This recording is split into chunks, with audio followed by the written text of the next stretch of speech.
Hello friends, आज के video में हम कवर करने वाले हैं इन्वायरमेंट और इकोलॉजी 2025 के सबसे इम्पोर्टेंट करंट अफेयर्स। साथ ही मैं आपको कुछ स्मार्ट टिप्स एंड ट्रिक्स भी बताऊंगा जिससे आप इन टॉपिक्स को तुरंत याद रख पाएंगे और एग्जाम में डायरेक्ट एज मिलेगा। तो चलिए शुरू करते हैं। Which country became the 90th member of IUCN? IUCN है international union for conservation of nature. ये वर्ल्ड का लार्जेस्ट और मोस्ट डाइवर्स इन्वायरमेंटल नेटवर्क है और इसको red list of threatened species के लिए भी जाना जाता है। ये हेल्प करता है नेशंस को नेचर प्रिजर्व करने में और ऑल्सो जो रिसोर्सेज अवेलेबल है उसको सही तरीके से यूज करने में।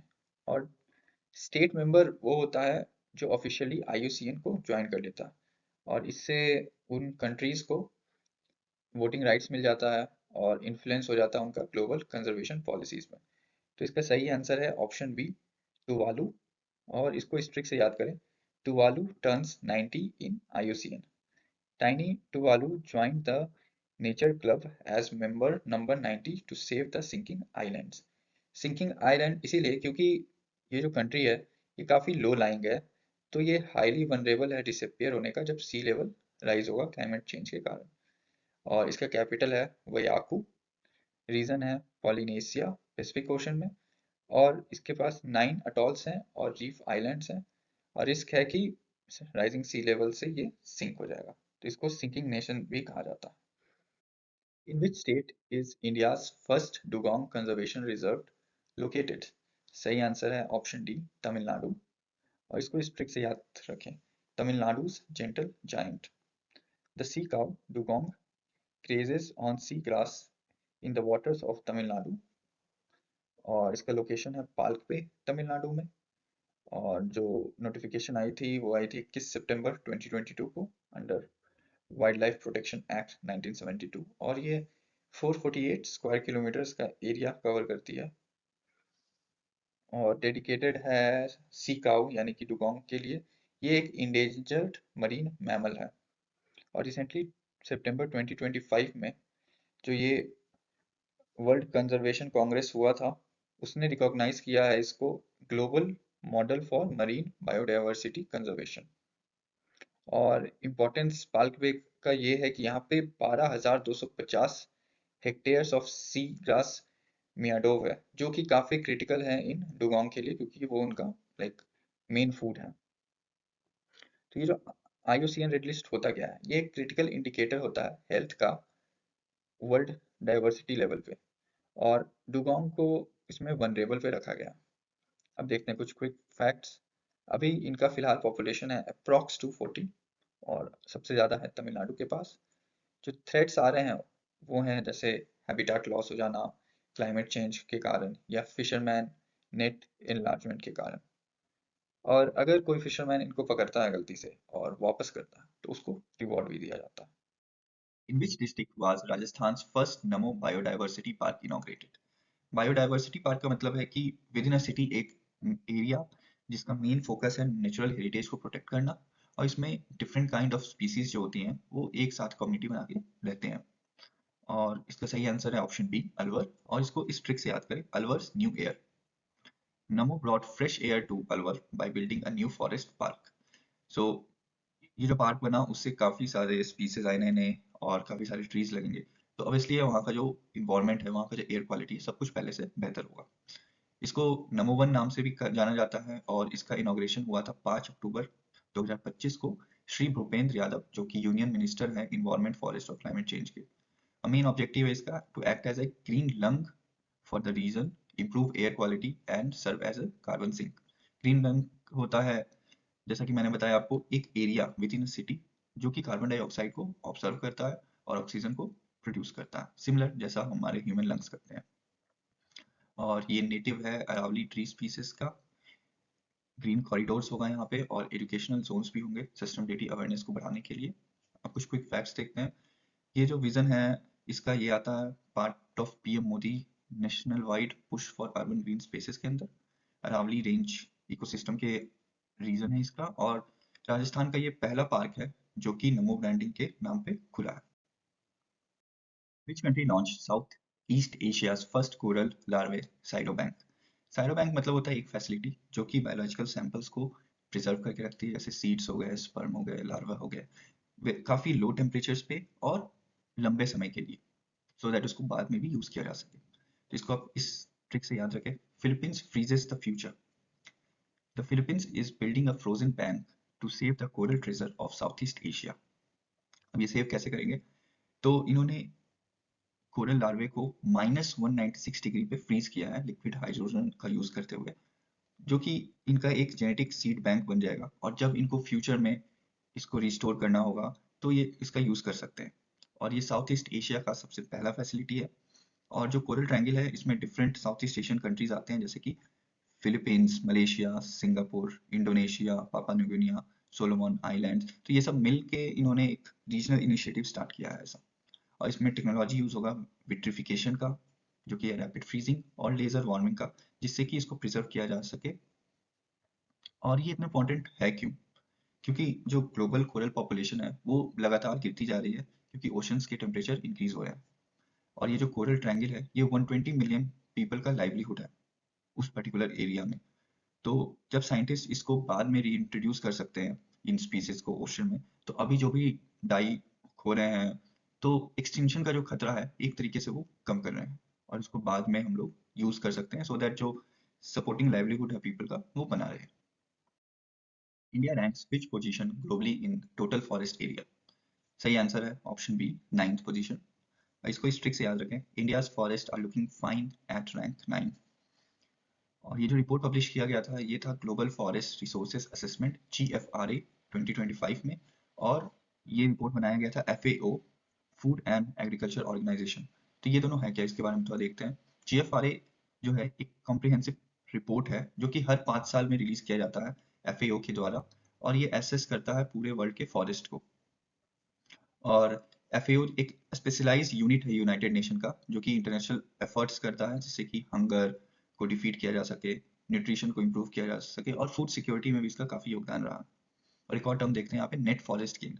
नेट फॉरेस्ट गेन काफी सिंपल है, मतलब आप प्लांटेशन ज्यादा कर रहे हैं जितना कि आप ट्रीज को काट रहे हैं। तो टोटल जो फॉरेस्ट एरिया है अभी वो है 72.7 मिलियन हेक्टेयर्स का, अप्रॉक्स 1.76% ऑफ वर्ल्ड एरिया जो कि इंडिया में है। और जो नेट गेन हुआ है इंडिया का वो है थर्ड ग्लोबली इन नेट फॉरेस्ट गेन। अब कुछ क्विक फैक्ट्स की बात करें तो ग्लोबल जो फॉरेस्ट कवर है like पूरे कंट्रीज को मिला के वो है 4.14 बिलियन हेक्टेयर्स। टॉप 5 कंट्रीज में आते हैं Russia, Brazil, Canada, US and China, जो कि 50% से ज्यादा फॉरेस्ट कवर को खुद के पास रखे हुए है। और इंडिया हर साल 1.91 लाख हेक्टेयर्स फॉरेस्ट को ऐड कर रहा है।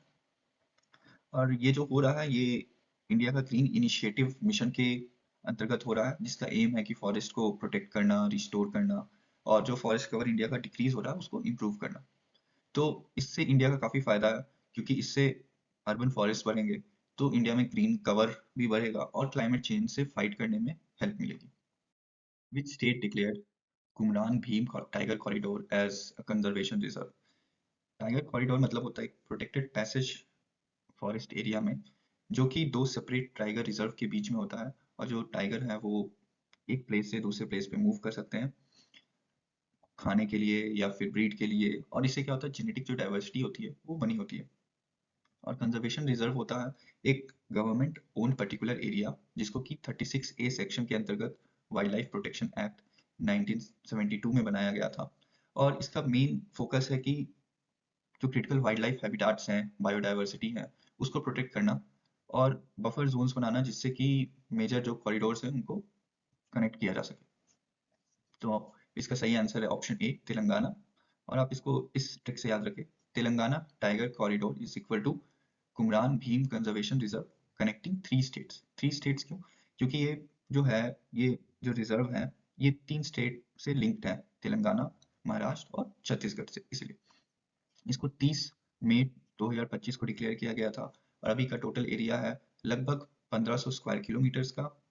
ये wild life protection act 1972 section 36A के अंतर्गत आता है। और जो पॉपुलेशन है टाइगर का है 45 प्लस अभी। अब कुछ क्विक फैक्ट्स देख ले तो ये जो फॉरेस्ट कवर है, जो ब्लॉक्स है, वो 78 रिजर्व फॉरेस्ट ब्लॉक्स को कवर करता है पूरे एरिया के अंदर। और जैसा कि मैंने बताया कि 3 स्टेट से होते हुए ये रिजर्व जाता है। Which state's cold desert biosphere reserve recently added to UNESCO World Network? Biosphere reserve एक एरिया होता है टेरेस्ट्रियल या कोस्टल इकोसिस्टम का, जो कि प्रमोट करता है conservation of biodiversity sustainable use के थ्रू। और इसका सही आंसर है ऑप्शन बी, हिमाचल प्रदेश। और इसको इस ट्रिक से याद रखें, हिमाचल चिली ऑनर। चिली क्योंकि ये कोल्ड डेजर्ट है, और ऑनर क्योंकि यूनेस्को से रिकॉग्नाइज हुआ। तो ऐसा सोचिए, Himachal got a global honour for its chilly desert landscape. इसको रिकॉग्नाइज किया गया था UNESCO world network of biosphere reserve. ये ग्लोबल नेटवर्क है बायोस्फीयर रिजर्व का, जो कि यूनेस्को के द्वारा डेजिग्नेटेड है, सो दैट इंटरनेशनल कोऑपरेशन और सस्टेनेबल डेवलपमेंट हो सके। और इसको अनाउंस किया गया था सितंबर 2025 में। जो दो लोकेशन चूज की गई थी वो थी लाहौल और स्पीति। और इंडिया का ये 13th साइट बना यूनेस्को ग्लोबल नेटवर्क के अंदर। और जो इसके की कंपोनेंट्स हैं वो है Pin valley national park, Kibber wildlife sanctuary, Chandratal wetland और सरचू प्लेन्स। अब कुछ क्विक फैक्ट्स देखें तो टोटल एरिया है 7,770 स्क्वायर किलोमीटर का। 3,300 से लगभग 6,600 मीटर का अल्टीट्यूड है इसका। और की जो एनिमल्स वहाँ हैं वो हैं लेपर्ड, हिमालयन इबेक्स और हिमालयन वुल्फ। और यहाँ पे कुछ मेडिसिनल प्लांट्स भी पाई जाती है। Recently, which site become the 94th Ramsar site of India? Ramsar site एक वेटलैंड होता है जो कि काफी इंटरनेशनल इंपॉर्टेंस का होता है अंडर रामसार कन्वेंशन, जो कि 1971 में रामसार ईरान में हुआ था। और इसका मेन पर्पस है कि इस साइट को डिस्ट्रक्शन से प्रोटेक्ट करना। तो इसका सही आंसर है option A, Gogabhil lake, Bihar. इसको याद करने का सिंपल तरीका बताता हूँ आपको। Goga went to 94, Goga Gogabhil lake हुआ, और 94th रामसार साइट हुआ। तो आप ऐसे याद रखें, गोगा जो कि एक बर्ड है, flew to Bihar to become the 94th VIP guest. तो ऐसे आप याद कर सकते हैं इसको। इसका लोकेशन कटिहार डिस्ट्रिक्ट है बिहार में, और नवंबर 2025 में ही इसे बनाया गया है। और ये ऑक्सबो लेक फॉर्म होता है रिवर गंगा और महानंदा से। और ये काफ़ी स्पेशल है क्योंकि ये बिहार का फर्स्ट कम्युनिटी रिजर्व है जो कि लोकल पीपल के द्वारा मैनेज किया जा रहा है। और अब इसे रामसार साइट बनाया गया। और 90 प्लस बर्ड स्पीसीज का ये होम है। और काफ़ी जो बर्ड्स हैं वो माइग्रेट करके सेंट्रल एशिया से भी आते हैं। अब कुछ क्विक फैक्ट्स देखते हैं। State with most Ramsar sites Tamil Nadu है, 20 साइट्स है। और बिहार में अभी तक टोटल 6 साइट्स हैं, खबर झील, नागी नप्ती, गोकुल जलाशय, उदयपुर झील और अब गोगा भील। और इंडिया ग्लोबली थर्ड रैंक करता है रामसार साइट में after UK and Mexico. When is the World Ozone Day celebrated every year? सही ऑप्शन है बी, 16 सितंबर। और इसको इस ट्रिक से याद रखिए। The ozone alarm rank on 16 September when countries sign the Montreal protocol. और ये मॉनिट्रल प्रोटोकॉल था क्या? एक इंटरनेशनल ट्रीटी है ये, जिसका मेन काम है कि ओजोन लेयर को प्रोटेक्ट करना। और कैसे प्रोटेक्ट करेंगे ये? जो ओजोन डिप्लीटिंग सब्सटेंसेस हैं उनको फेज आउट करना, जैसे कि क्लोरोफ्लोरोकार्बन्स हो गए, हेलोन्स हो गए, उनको। और 2025 का थीम था from science to global action.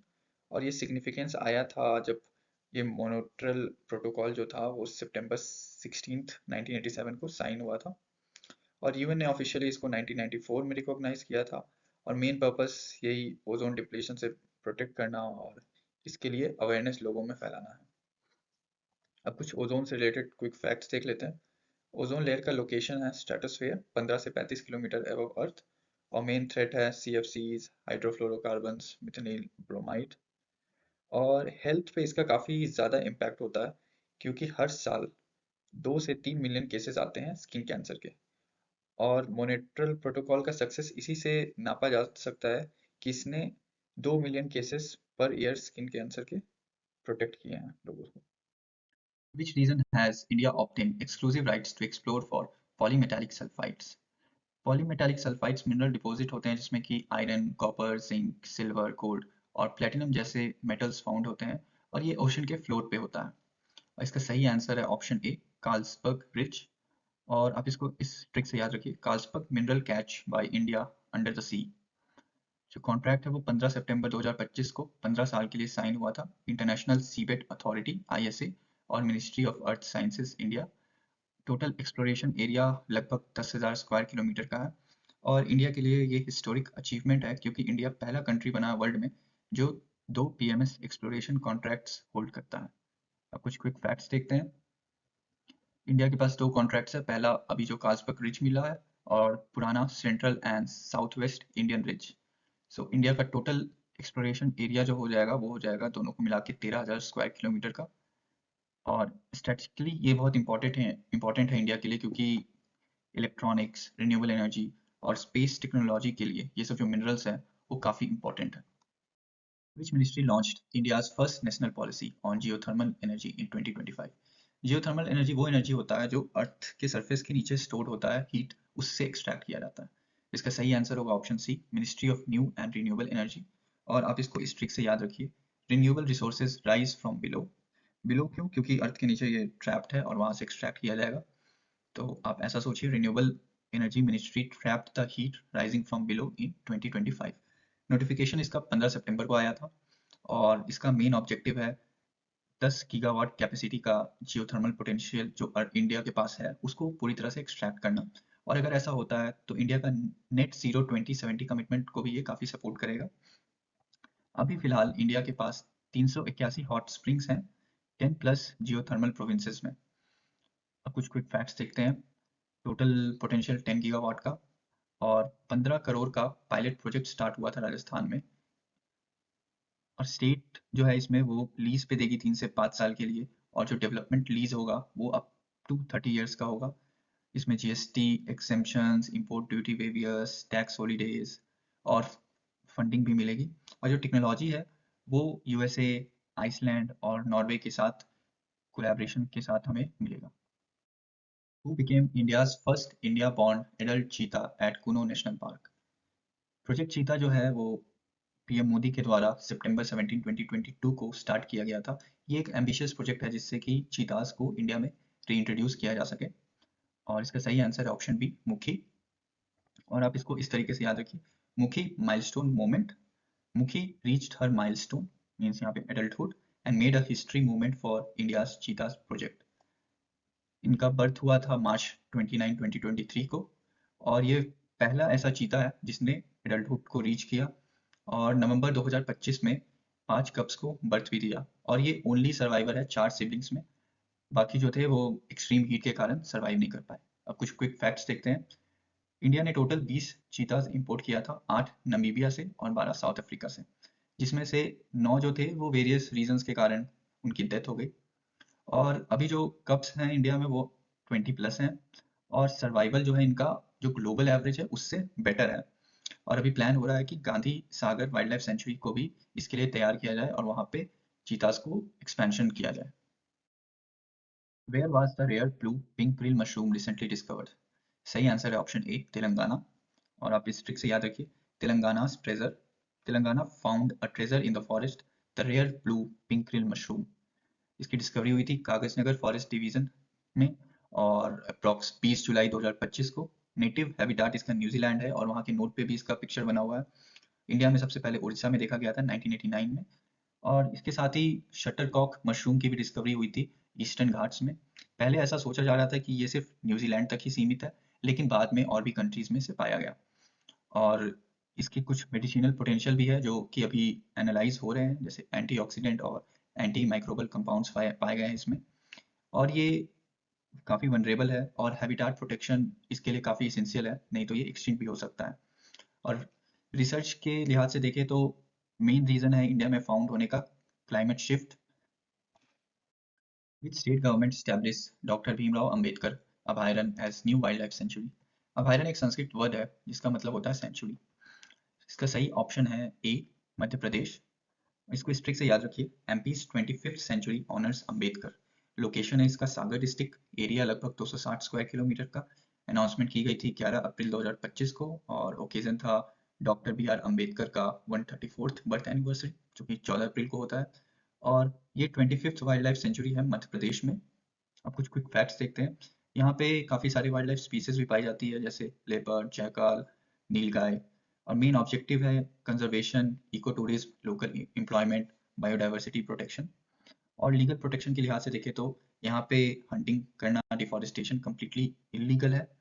और स्टेट टाइटल देखें तो एमपी को कहा जाता है tiger state of India. Kaziranga tiger reserve is located in which state? Tiger reserve एक प्रोटेक्टेड एरिया होता है स्पेसिफिकली फॉर टाइगर कंजर्वेशन। और ये इंडिया प्रोजेक्ट टाइगर के इनिशिएटिव के साथ 1973 में स्टार्ट किया गया था। और टाइगर रिजर्व में कोर जोन होता है और बफर जोन होता है जिसको कि स्ट्रिक्ट प्रोटेक्शन और प्रोटोकॉल्स के द्वारा मैनेज किया जाता है। तो इसका सही आंसर है ऑप्शन बी, असम। और इसको इस ट्रिक से याद रखिए, Kaziranga is the kingpin of tiger conservation with the world's highest tiger density in Assam. और ये 4 डिस्ट्रिक्ट्स में फैला हुआ है। इसको जो टाइगर रिजर्व का स्टेटस है वो 2008 में मिला था और ये यूनेस्को का वर्ल्ड हेरिटेज साइट भी है जो कि 1985 में डिक्लेयर किया गया था। Total area approx 1200 square kilometre का है और इसको नेशनल पार्क का दर्जा 1974 में मिला था। ओरिजिनली था ये रिजर्व फॉरेस्ट के रूप में स्टैब्लिश किया गया था 1905 में। अब कुछ क्विक फैक्ट्स देखते हैं। यहाँ पे लगभग 125 से 160 टाइगर्स की डेंसिटी है जो कि काफ़ी हाईएस्ट है अमंग ऑल प्रोटेक्टेड एरियाज में। यहाँ पे राइनो का पॉपुलेशन भी काफ़ी ज़्यादा है जो 2018 में सेंसस हुआ था उसके अकॉर्डिंग लगभग 2600 जो कि 66% है वर्ल्ड पॉपुलेशन का। और यहाँ पे एलिफेंट पॉपुलेशन भी काफ़ी ज़्यादा है। Which country became the 107th member of ISA? ISA मतलब इंटरनेशनल सोलर अलायंस। ये ग्लोबल कोलेशन है जो कि 2015 में लॉन्च किया गया था इंडिया और फ्रांस के द्वारा COP21 में जो कि पेरिस में हुआ था। और इसका सही आंसर है ऑप्शन डी, मोल्डोवा। और इसको इस ट्रिक से याद करिए, Moldova milestone membership. Moldova achieved A milestone by becoming the 107th ISA member. Milestone क्यों? क्योंकि ये यूरोप का पहला कंट्री बना है जो कि ISA को ज्वाइन किया है। अनाउंसमेंट हुआ था 4 अगस्त 2025 को मिनिस्ट्री ऑफ एक्सटर्नल अफेयर्स के द्वारा। अभी फिलहाल टोटल 107 कंट्रीज हैं और टोटल सिग्नेटरीज मिला देते हैं 124 मेंबर्स हो जाते हैं। इसको फॉर्म किया गया था इंडिया में और फ्रांस COP21 में। इसके डायरेक्टर हैं आशीष खन्ना और ISA का जो हेडक्वार्टर्स है वो है गुरुग्राम हरियाणा में। Who launched India first national biofoundry network in 2025? बायोफाउंड्री एक हाईटेक फैसिलिटी होता है जिसमें कि सिंथेटिक बायोलॉजी, फर्मेंटेशन और बायोटेक्नोलॉजी का यूज करके बायोलॉजिकल प्रोडक्ट्स को डिजाइन, डेवलप और मैन्युफैक्चर किया जाता है लार्ज स्केल पे। तो इसका सही आंसर है ऑप्शन ए, डॉक्टर जितेंद्र सिन्हा। और इसको इस ट्रिक से याद रखिए, Jitendra bio E3 blueprint. Bio E3 क्या है? ये एक पॉलिसी है, biotechnology for economy, environment and employment. और इस तरीके से सोचिए, doctor Jitendra Singh launched bio E3, India's blueprint for a 300 billion bio economy bye 2030। इसको 27 अगस्त 2025 को लॉन्च किया गया था और इसका मेन गोल है इंडिया को एक ग्लोबल बायो फाउंड्री हब के रूप में ट्रांसफॉर्म करना। करंटली जो इकोनॉमी है इसका वो है $17 बिलियन और इसको 2030 तक $300 बिलियन पे पहुंचाने का लक्ष्य है। अब कुछ क्विक फैक्ट्स देखते हैं। जो इसके नेटवर्क हब्स होंगे वो होंगे multiple institutions across Bangalore, Delhi, Pune, Chennai and Hyderabad.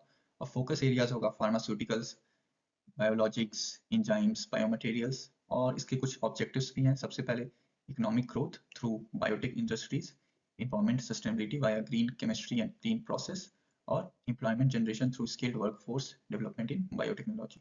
और इसमें ग्लोबली कोलैबोरेट किया जाएगा डिफरेंट बायो फाउंड्रीज के साथ जो कि USA, यूरोप और सिंगापुर में है। Who released the 6th edition of the State Energy Efficiency Index 2024? State energy efficiency index SEEI एक कॉम्प्रिहेंसिव कंपोजिट इंडेक्स है जो कि ट्रैक करता है, मेजर करता है और कंपेयर करता है एनर्जी इफिशिएंसी, प्रोग्रेस और परफॉर्मेंस डिफरेंट इंडियन स्टेट्स का और यूनियन टेरिटरीज का डिफरेंट पैरामीटर्स पर। और इसका सही आंसर है option A, ministry of power. और इसको इस ट्रिक से याद रखिए, the ministry of power release 6th index measuring state performance in energy efficiency. आप इसको कनेक्ट भी कर सकते हैं, मिनिस्ट्री ऑफ पावर और एनर्जी इफिशिएंसी। इसको रिलीज किया गया था श्री आकाश त्रिपाठी के द्वारा 28 और 29 अगस्त को और डेवलप किया गया था bureau of energy efficiency BEA with association alliance for an energy efficient economy AEEE। और कवर किया गया था 36 स्टेट्स और यूनियन टेरिटरीज को और जो इंडिकेटर्स थे वो लगभग 66 थे। और फर्स्ट लॉन्च हुआ था इसको 2018 में। अब कुछ क्विक फैक्ट्स देखते हैं। टॉप परफॉर्मर इसमें रहा है महाराष्ट्र और रनर अप्स में है आंध्र प्रदेश, असम और त्रिपुरा। और जो सेक्टर्स कवर किए गए थे उसमें लगभग कुछ हैं जैसे बिल्डिंग्स हो गए, industry, transport, agriculture, discoms, municipal services और क्रॉस सेक्टर्स। और टोटल इसके 66 इंडिकेटर्स थे।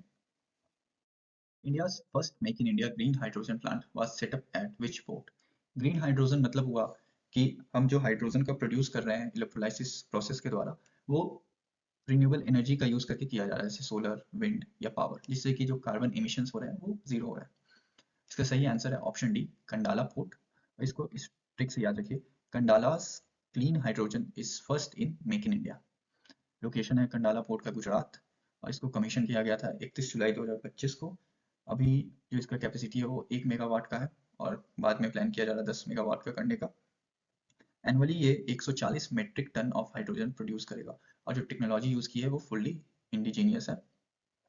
कुछ क्विक फैक्ट्स देखें तो इंडिया के जो कुछ और ग्रीन हाइड्रोजन हब्स हैं वो हैं पारादीप पोर्ट, विशाखापट्टनम पोर्ट और बीओसी पोर्ट।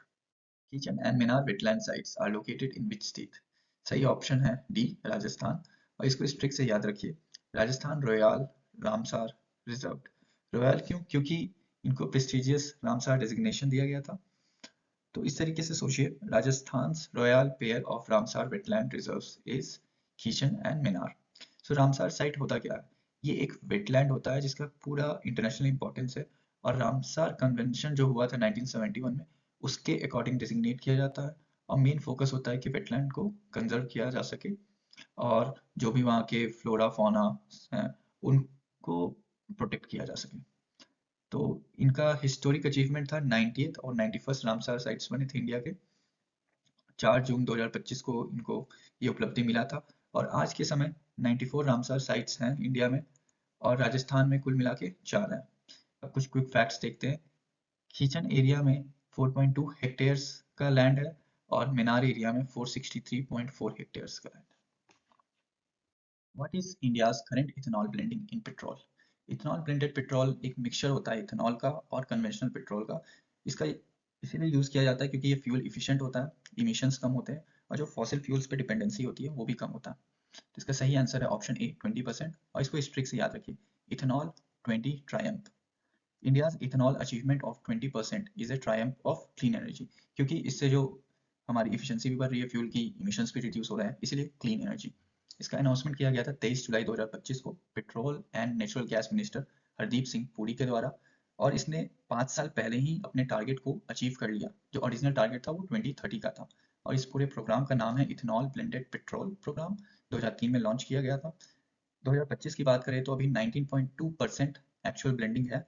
और जो नया टारगेट रखा गया है वो है 20% बाई 2025-2026।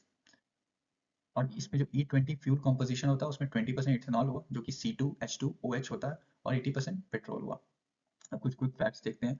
2014 में 1.5% इथेनॉल था पेट्रोल में, 2025 में 20% हो गया। तो मतलब लगभग 11 साल में 13 गुना बढ़ गया है ये। और इथेनॉल प्रोडक्शन की बात करें तो 2014 में 38 करोड़ लीटर था और अभी 661 करोड़ लीटर हो गया है, मतलब लगभग 17 टाइम्स इंक्रीज हो गया है यहाँ पे। Which national park has been declared as India's 58th tiger reserve? Tiger reserve एक प्रोटेक्टेड एरिया होता है अंडर प्रोजेक्ट टाइगर, जो कि नेचुरल हैबिटेट प्रोवाइड करता है टाइगर को उसके कंजर्वेशन के लिए और टाइगर पॉपुलेशन को इंक्रीज करने के लिए। इसका सही आंसर है option A, Madhav national park. और इसको इस ट्रिक से याद करिए, Madhav national park is equal to Madhya Pradesh masterpiece as India 58th tiger reserve. और फैक्ट्स की बात करें तो मध्य प्रदेश में है, डिक्लेयर हुआ था 9 मार्च 2025 को। एरिया टोटल है 1751 स्क्वायर किलोमीटर्स। टाइगर पॉपुलेशन है 7 टाइगर्स का। और ये काफ़ी स्ट्रेटेजिक रोल प्ले करता है क्योंकि ये क्रिटिकल कॉरिडोर है राजस्थान के टाइगर रिजर्व और एमपी के टाइगर रिजर्व, जो कि रणथंभौर और ऊना नेशनल पार्क है उसको जोड़ता है। और मध्य प्रदेश का ये 9th टाइगर रिजर्व है। अब कुछ क्विक फैक्ट्स देखते हैं। इसका पहले फॉर्मल जो मुगल एम्परर्स थे उसके द्वारा हंटिंग के लिए यूज़ किया जाता था। जो इंडिया का 57th टाइगर रिजर्व है वो है रतपानी टाइगर रिजर्व, एमपी में 2024 में बना था। और 56th है गुरु घासीदास तमोर पिंगला, जो कि छत्तीसगढ़ में भी 2024 में बना था।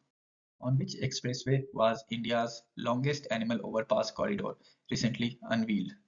सही आंसर है ऑप्शन ए, Delhi Mumbai expressway. Animal overpass का मतलब क्या होता है? ये एक एलिवेटेड स्ट्रक्चर होता है जिसको कि हाईवे के ऊपर बनाया जाता है, जिससे कि जो वाइल्ड लाइफ है वो सेफली क्रॉस कर सके विदाउट एनी डिस्ट्रप्शन। और सिमिलरली अंडरपास में नीचे से रास्ता बनाया जाता है एनिमल्स के लिए पास करने के लिए। तो इसको इस ट्रिक से याद करिए, 5 over and 1 under is equal to 12 kilometre long off safer wild passage on Delhi Mumbai expressway. तो ये जो कॉरिडोर का लोकेशन है वो Ranthambore tiger reserve buffer zone में है राजस्थान में। कुल मिला के लेंथ है 12 किलोमीटर का और इंडिया का लॉन्गेस्ट एनिमल कॉरिडोर है। जून 2025 में ये इफेक्ट में आया था। और अभी 5 ओवर पास जो कि 500 मीटर ईच के हैं और एक अंडर पास जो कि 1.2 किलोमीटर का है, वो अभी इसके स्ट्रक्चर में है। और कुछ क्विक फैक्ट्स की बात करें तो इको फ्रेंडली फीचर्स के बारे में देखें तो 35,000 ट्रीज को प्लांट किया गया है और रेन वाटर हार्वेस्टिंग सिस्टम्स भी लगाए गए हैं। सेफ्टी के लिहाज से 4 मीटर ऊंचा दीवार और 2 मीटर का साउंड बैरियर्स भी लगाया गया है। और पोस्ट कंस्ट्रक्शन को देखने के लिए कि ये टाइगर या ये लायन जो भी वहाँ पे एनिमल्स हैं वो कैसे मूवमेंट कर रहे हैं, उनके लिए कैमरा फुटेज को भी लगाया गया है। Where is Asia's biggest jungle safari being developed? सही ऑप्शन है बी, हरियाणा। और इसको याद रखने का तरीका काफी सिंपल है, Haryana biggest jungle safari in the world. Project का नाम है अरावली जंगल सफारी पार्क, जो कि अरावली हिल्स में होगा। और ये जो अरावली रेंज है, ये सेट ऑफ माउंटेन्स है जो कि वन ऑफ द ओल्डेस्ट है इंडिया में। और ये गुजरात से लेके राजस्थान होते हुए हरियाणा और कुछ पार्ट्स दिल्ली का भी कवर करती है। इस प्रोजेक्ट को अनाउंस किया गया था अगस्त 2025 में। टोटल एरिया है 10,000 एकर्स का। और ग्लोबल रैंकिंग में ये वर्ल्ड लार्जेस्ट जंगल सफारी है। जो शारजाह की सफारी है उससे भी 5 गुना ज़्यादा बड़ा है ये। और इसका जो कंप्लीशन होगा वो 4 फेज में होगा। और अभी फेज 1 का काम स्टार्ट होगा 2026 में और 2027 तक कंप्लीट होगा। अब कुछ क्विक फैक्ट्स देखते हैं। इसमें कई सारे जोन्स को प्लान किया गया है, जैसे कि big cat habitat, botanical gardens, under water world. 4 entry points होंगे 4 डिफरेंट जगह से यहाँ पे। और लोकल स्पीसीज जो हैं उनको पे ज़्यादा फोकस किया जाएगा। और एक्सेसिबिलिटी की बात करें तो दिल्ली एनसीआर से यहाँ पे रीच करना काफ़ी इजी रहेगा, जिससे कि पूरे टूरिज्म मार्केट को काफ़ी मेजर बूस्ट मिलेगा। Which glacier in Nepal was declared dead in May 2025? Glacier का डेथ कब होता है? जब ग्लेशियर कोई भी मूवमेंट या फ्लो शो नहीं करता है अंडर इट्स ओन वेट। तो इसका सही ऑप्शन है ए, याला ग्लेशियर। इसको इस ट्रिक से याद रखिए, Yala glaciers early loss of 66% ice leads to its demise in May 2025। इनको 12 मई 2025 को डेथ डिक्लेयर कर दिया गया था। और डिक्लेयर करने वाली अथॉरिटी थी international centre for integrated mountain development. 66% ice loss हो चुका है 1970 से। और ये 5,700 मीटर्स ऊपर है सी लेवल से। और ऐसा प्रिडिक्शन किया जा रहा है कि 2040 तक ये कम्प्लीटली वैनिश हो जाएगा अगर सेम ट्रेंड ग्लोबल वार्मिंग का कंटिन्यू रहा। अब कुछ क्विक फैक्ट्स देखते हैं। ये एशिया का पहला ग्लेशियर है जिसका फ्यूनरल सेरेमनी हुआ। और ग्लोबली थर्ड है। इससे पहले आइसलैंड का ओके ग्लेशियर और मेक्सिको का आयोलोको ग्लेशियर के साथ भी सिमिलर हो चुका है। और 21 मार्च को यूनियन ग्लेशियर डे मनाया जाता है। और पूरे ग्लोबल ग्लेशियर लॉस की बात करें तो अर्थ ने 9 trillion tons of ice lost किया है सिंस 1975। और CO2 लेवल्स की बात करें तो मई 2025 तक ये 426 पार्ट्स पर मिलियन है, जो कि हाईएस्ट रिकॉर्ड किया गया है। Which city has become India's leopard capital surpassing Mumbai? सही ऑप्शन है बी, बेंगलुरु। इसको इस सिंपल ट्रिक से याद रखिए, B for Bengaluru beats Mumbai in becoming India's big cat capital. फिलहाल अभी जो लेपर्ड का पॉपुलेशन है वो अराउंड 80 to 85 है। और सर्वे किया गया था Holematti nature foundation HNF camera trap के थ्रू। की हैबिटाट अभी बिनरघट्टा नेशनल पार्क में अप्रॉक्स 54 लेपर्ड्स हैं। और जो सराउंडिंग एरियाज है फॉरेस्ट है वहाँ पे अप्रॉक्स 30 लेपर्ड्स हैं। और ऑफिशियल स्टेटस मिला था जून 2025 में। मुंबई की बात करें तो मुंबई में 54 लेपर्ड्स हैं। और जो मॉनिटरिंग की जा रही है वो year long camera trap networking से की जा रही है 100+ लोकेशन पे। In which state was the butterfly species Euthalia malasana recently recorded for the first time in India? सही ऑप्शन है सी, अरुणाचल प्रदेश। और इसको इस ट्रिक से याद रखिए, Arunachal Pradesh addition of Asia's butterfly. Discovery हुई थी मई 2025 में। लोकेशन था पखुई टाइगर रिजर्व एरिया। और पहले ये साउथ ईस्ट एशिया में पाया जाता था, मलेशिया, थाईलैंड, इंडोनेशिया जैसे कंट्रीज के आसपास। और फर्स्ट टाइम ये नॉर्दर्न रेंज में फाइंड किया गया है इंडिया में। और इसको ऑफिशियली डिक्लेयर किया गया था ministry of forest Arunachal Pradesh के द्वारा। अब कुछ क्विक फैक्ट्स देखते हैं। विंग स्पैन इस बटरफ्लाई का है approx 55 to 65 mm। Habitat mostly है फॉरेस्ट में। फ्लाइट पीरियड ईयर राउंड है। और कंजर्वेशन स्टेटस अभी लीस्ट कंसर्न है क्योंकि ये काफी कॉमन है। Which two states have jointly conducted a Nilgiri Thar census 2025? सही ऑप्शन है ए, केरला एंड तमिलनाडु। और इसको इस ट्रिक से याद रखिए, Kerala and Tamil Nadu both protect the Nilgiri Thar in Nilgiri hills. Census जो डेटा है वो अप्रैल 24 से 27 का है 2025 में। ओकेजन था 50th anniversary of Eravikulam national park. Total population जो फाइंड किया गया वो है 2668, जिसमें कि केरला में अप्रॉक्स 1365 है। और तमिलनाडु में 1303। और सेंसस ब्लॉक की बात करें तो 89 है केरला में और 182 है तमिलनाडु में। और पार्टिसिपेंट्स में 1300 टीम मेंबर्स ने पार्टिसिपेट किया था, जिसमें कि फॉरेस्ट ऑफिसर्स थे, कुछ वाइल्ड लाइफ वॉलंटियर्स भी थे। अब क्विक फैक्ट्स देखते हैं। लार्जेस्ट हैबिटाट हो गया ये एरविकुलम नेशनल पार्क, 841 थार्स है यहाँ पे। और कंजर्वेशन स्टेटस अभी वनरेबल है। साइंटिफिक मेथड्स जो कि यूज किए जा रहे हैं इनको आइडेंटिफाई करने के लिए वो है ड्रोन सर्विलेंस, रेडियो कॉलरिंग और पैलेट स्टैंपिंग। और कवरेज की बात करें तो 20 फॉरेस्ट डिवीजन है केरला में और 13 है तमिलनाडु में। Gandhi Sagar wildlife sanctuary GSWS is located in which state? सही आंसर है सी, मध्य प्रदेश। और इसको इस सिंपल ट्रिक से याद रखिए, Gandhi Sagar is equal to cheetah's new home from Africa. और इसका लोकेशन है मनपुर डिस्ट्रिक्ट, एरिया लगभग 370 स्क्वायर किलोमीटर का। ये नर्मदा रिवर के पास है। और 20 अफ्रीकन चीतास को यहाँ पे रिलोकेट किया जा रहा है कूनो नेशनल पार्क से। जो चीतास सबसे पहले इंट्रोड्यूस हुए थे उसमें 12 साउथ अफ्रीका से आए थे और 8 नमीबिया में आए थे कूनो नेशनल पार्क में। अब कुछ क्विक फैक्ट्स देखते हैं। चीता एक्सटिंक्ट हुआ था 1952 में, जिस टाइम लास्ट इंडियन चीता की डेथ हुई थी। कूनो सक्सेसफुल काफी रहा है क्योंकि यहाँ पे कप्स जो हैं चीतास के वो बॉर्न हुए। और नर्मदा वैली जो है ये काफी ज्यादा हाई प्रे डेंसिटी है, मतलब यहाँ पे डियर और भी अलग अलग तरह के जीव जंतु अवेलेबल हैं, जो कि चीतास के लिए काफी फेवरेबल फूड है। Where is the Jhajjar Bachauli wildlife sanctuary located? सही ऑप्शन है सी, पंजाब। इसको इस ट्रिक से याद रखिए, Sutlej river flows through Punjab Sutlej sanctuary which is Bachauli.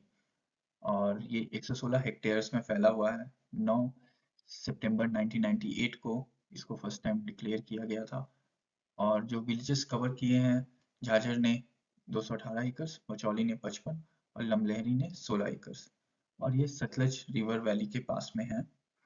जो की डेवलपमेंट हुई थी वो थी कि पंजाब का ये first leopard century safari destination बनेगा, जो कि 2025 में अनाउंस हुआ है।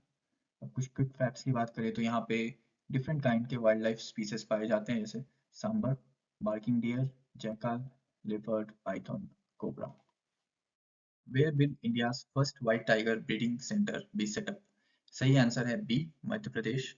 और इसको इस ट्रिक से याद रखिए, Madhya Pradesh Mohan's legacy is master plan for white tiger breeding. Mohan legacy इसीलिए क्योंकि ये जो सेंटर बन रहा है वो रेवा डिस्ट्रिक्ट में बन रहा है और यही मोहन का घर भी है, जो कि लास्ट वाइल्ड व्हाइट टाइगर था। और इसको जो अप्रूव किया गया था वो 3 फरवरी 2025 को किया गया था। और ये 10 किलोमीटर है मुकुंदपुर व्हाइट टाइगर सफारी से। अब कुछ क्विक फैक्ट्स की बात करें तो इस सेंटर से एक्सपेक्टेड है कि इनकी पॉपुलेशन इंक्रीज होगी, वाइल्ड लाइफ टूरिज्म को बढ़ावा मिलेगा और लोकल एम्प्लॉयमेंट भी बढ़ेगी। और ग्लोबल पॉपुलेशन की बात करें तो अभी 200 प्लस वाइट टाइगर्स हैं जू में या सेंचुरीज में। और सारे के सारे डिसेंडेंट हैं मोहन के। Which state topped in solar installation at Indian railway stations and service building? सही आंसर है ए, राजस्थान। इसको इस ट्रिक से याद रखिए, Rajasthan is the radiant solar leader with 275 units. Total railway stations पे 2249 सोलर इंस्टॉलेशंस हैं, जिनकी कैपेसिटी 209 मेगावाट्स है। 5 ईयर ग्रोथ देखें तो 1489 इंस्टॉलेशंस हुए हैं, जो कि 2.3 टाइम्स ज़्यादा है प्रीवियस 5 ईयर्स में। और टॉप 3 स्टेट्स में राजस्थान 275, महाराष्ट्र 270 और वेस्ट बंगाल 237 पे है। अब कुछ क्विक फैक्ट्स की बात करते हैं। गवर्नमेंट का गोल है net zero emission by 2030। Largest land bank जो है वो इंडियन रेलवेज का है, 51,000 हेक्टेयर्स, जो कि 20 गीगावाट सोलर कैपेसिटी पोटेंशियल रखता है। इनोवेशन की बात करें तो फर्स्ट रिमूवेबल सोलर पैनल जो था वो ट्रैक्स पे बिछाया गया था वाराणसी में। इससे क्या होती है, कॉस्ट सेविंग्स भी होती है, डीजल डिपेंडेंसी भी कम होती है। और टोटल एस्टिमेट किया जा रहा है कि 1.37 करोड़ सेविंग्स होगी। इससे कार्बन फुटप्रिंट भी रिड्यूस होगा, इंडियन क्लाइमेट कमिटमेंट्स है उसको भी सपोर्ट मिलेगा। India recently conducted its first river dolphin population survey. How many river dolphins were recorded? सही आंसर है ए, 6,327। और इसको इस ट्रिक से याद रखिए, India's first dolphin survey found 6,327, which is mostly 6,324 Gangetic and 3 Indus। ये सर्वे किया गया था 2021 से लेकर 2023 तक। रिपोर्ट रिलीज की गई थी मार्च 3, 2025 को। टोटल डॉल्फिन्स हैं 6327 और सर्वे में 8500 kilometres across Ganga, Brahmaputra, Indus river cover किया गया था। और रिवर्स के लिए 28 रिवर्स इन 8 स्टेट्स का सर्वे किया गया था, जिसमें आते हैं यूपी, बिहार, वेस्ट बंगाल, असम, झारखंड, राजस्थान, मध्य प्रदेश और पंजाब। अब कुछ क्विक फैक्ट्स देखते हैं। ये जो प्रोजेक्ट है इसका नाम था प्रोजेक्ट डॉल्फिन, जो कि 2021 में लॉन्च किया गया था। Wild life institute of India, state forest department, WWF, WTI और TSA के द्वारा। स्टेटस डेजिग्नेशन की बात करें तो endangered under wildlife protection act 1972। Conservation goal है net zero dolphin death by 2030। अब अगर स्टेट वाइज ब्रेकडाउन देखें तो यूपी के पास 2397 है, बिहार के पास 2220 है, गंगा मेन स्ट्रीम में 3275 है और गंगा ट्रिब्यूटरीज में 2414 है। वैसे ही ब्रह्मपुत्र मेन में 584 डॉल्फिन्स है और ब्रह्मपुत्र ट्रिब्यूटरीज में 51 डॉल्फिन्स है। हाईएस्ट डेंसिटी जो है वो है मनिहारी राजमहल बिहार में, जहाँ पे 2.75 डॉल्फिन्स है पर किलोमीटर। और इंडस रिवर में सिर्फ 3 है और वहाँ पे ये क्रिटिकली इंडेंजर्ड स्पीशीज है। Where is Bihar's second tiger reserve going to be established? सही आंसर है ए, कैमूर। और इसको स्ट्रिक्ट से याद रखिए, Kaimur after Valmiki tiger reserve. Valmiki tiger reserve first tiger reserve है बिहार में, जो कि 1990 में स्टैब्लिश किया गया था। और ये कैमूर टाइगर रिजर्व को अप्रूवल मिला था अक्टूबर 6, 2024 में। अप्रूव किया गया था national tiger conservation authority at 12th technical committee meeting. Total जो एरिया कवर करता है ये रिजर्व वो है 1505 स्क्वायर किलोमीटर्स का और एग्जिस्टिंग टाइगर पॉपुलेशन है 6 से 7। अब कुछ क्विक फैक्ट्स देखते हैं। Valmiki tiger reserve west Champaran district में है और करंट पॉपुलेशन यहाँ पे 54 टाइगर्स का है। और 2018 से 2022 की तुलना करें तो 31 टाइगर्स से पॉपुलेशन बढ़ के 54 का हो गया है।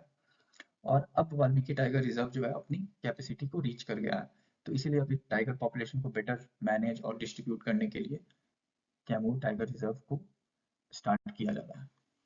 India's first PPP, public-private partnership, green waste processing plant has been set up in which city? PPP मतलब हुआ पब्लिक प्राइवेट पार्टनरशिप, जो कि गवर्नमेंट और प्राइवेट सेक्टर के बीच में होता है। तो गवर्नमेंट यहाँ पे लैंड और रिसोर्सेज प्रोवाइड करेगी और प्राइवेट जो सेक्टर होगी वो इंफ्रास्ट्रक्चर, इंस्टॉलेशन और ऑपरेशंस को देखेगी। तो इसका सही आंसर है डी, इंदौर। और इसको इस ट्रिक से याद रखिए, Indore innovative initiative. Indore was selected for its innovation in green waste processing through private industries partnership. Launch date था मार्च 2025 और प्राइवेट पार्टनर जो है वो है एस्ट्रोमिकल industries private limited. Total land area है 55,000 स्क्वायर फीट का और डेली ग्रीन वेस्ट प्रोसेसिंग जो यहाँ पे होता है वो है अप्रोक्सीमेटली 30 टन और एटम में 60-70 टन भी पहुंच जाता है। और प्राइमरी फोकस है वुडन पैलेट्स, सैंडस्ट, बायोडिग्रेडेबल आइटम्स और इको फ्रेंडली फ्यूल पे। अब कुछ क्विक फैक्ट्स देखते हैं। इंदौर को लगातार 8वीं बार क्लीनेस्ट सिटी का खिताब मिला है और इसी तरह का सिमिलर इनिशिएटिव भोपाल में भी स्टार्ट हुआ है, जो है first green waste processing plant. इसको भी 2025 में लॉन्च किया गया था, लेकिन ये स्टेट लेवल पे ऑपरेट करता है। Where was the banded royal butterfly recently documented? Banded royal butterfly एक ब्लू बटरफ्लाई का स्पीसीज है और इसे रिसेंटली डॉक्यूमेंट किया गया था बी, त्रिपुरा में। और इसको आप इस ट्रिक से याद रखिए, Tripura's tropical treasure banded royal butterfly reported हुआ था अर्ली 2025 में। लोकेशन था Sepahijala wildlife sanctuary और इसका साइंटिफिक नेम है रचना जलेंद्र इंद्र और इसे लीगल प्रोटेक्शन मिलता है schedule 2 of Indian wild life protection act 1972 से। अब कुछ क्विक फैक्ट्स देखते हैं। सिमिलर डिस्कवरीज हुई थी 6 और नए बटरफ्लाई स्पीसीज की अरुणाचल प्रदेश के सियांग वैली में। और ज्योग्राफिकल डिस्ट्रीब्यूशन की बात करें तो ये बैंडेड रॉयल बटरफ्लाई पहले असम, मेघालय और झारखंड में भी देखा गया है। Which state is first to link forest ecosystem with green gross domestic product GDP? Green GDP एक इन्वायरमेंटली एडजस्टेड इकोनॉमिक इंडिकेटर है, जो कि इन्वायरमेंटल डिग्रेडेशन कॉस्ट और रिसोर्स डिप्लीशन को ट्रेडिशनल जीडीपी से सब्ट्रैक्ट करने के बाद आता है और ये ट्रू इकोनॉमिक परफॉर्मेंस को दर्शाता है। इसका सही आंसर है ए, छत्तीसगढ़। और इसको इस ट्रिक से याद रखिए, Chhattisgarh conscious green GDP connection, Chhattisgarh consciously connected its forest ecosystem to green GDP. इसको लॉन्च किया गया था जनवरी 2025 में और फॉरेस्ट कवर परसेंटेज अभी 44.2% है टोटल छत्तीसगढ़ का ज्योग्राफिकल एरिया का। और 2021 से लेकर 2023 के बीच में हाईएस्ट फॉरेस्ट कवर इंक्रीज हुआ था छत्तीसगढ़ में, जो कि 683.62 स्क्वायर किलोमीटर्स है। और प्राइमरी प्रोडक्ट्स हैं कुछ टेंडू लीव्स, लैक, हनी और मेडिसिनल प्लांट्स। और इकोसिस्टम सर्विसेज की बात करें तो क्लीन एयर मिल रहा है, वाटर कंजर्वेशन हो रहा है, कार्बन सिक्वेस्ट्रेशन हो रहा है। इस टर्म का मतलब होता है कि जो फॉरेस्ट है वो एब्सॉर्ब करता है और स्टोर करता है एटमॉस्फेरिक कार्बन डाइऑक्साइड को, जिससे कि क्लाइमेट चेंज को मिटिगेट किया जा सके और इन्वायरमेंटल हेल्थ को पॉजिटिव वे में कंट्रीब्यूट भी करता है। कुछ क्विक फैक्ट्स की बात करें तो ग्रीन जीडीपी ये जो टर्म है वो 1980 में आया था to measure economic performance while accounting for green और इन्वायरमेंटल इम्पैक्ट्स। और इसका फॉर्मूला होता है green GDP is net domestic product minus cost of natural resource depletion minus cost of ecosystem degradation. Which of the following is India's second largest hub of butterfly diversity? सही answer है option ए Kaziranga national park. और इसको इस trick से याद रखिए, Kaziranga after Namdapha इन butterfly diversity. तो ये जो नमदाफा नेशनल पार्क है ये अरुणाचल प्रदेश में है और यहाँ पे इंडिया का लार्जेस्ट बटरफ्लाई हब है।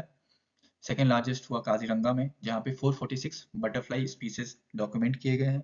और काजीरंगा नेशनल पार्क है असम में। और न्यू स्पीसीज की जो डिस्कवरी हुई है वो टोटल 18 है।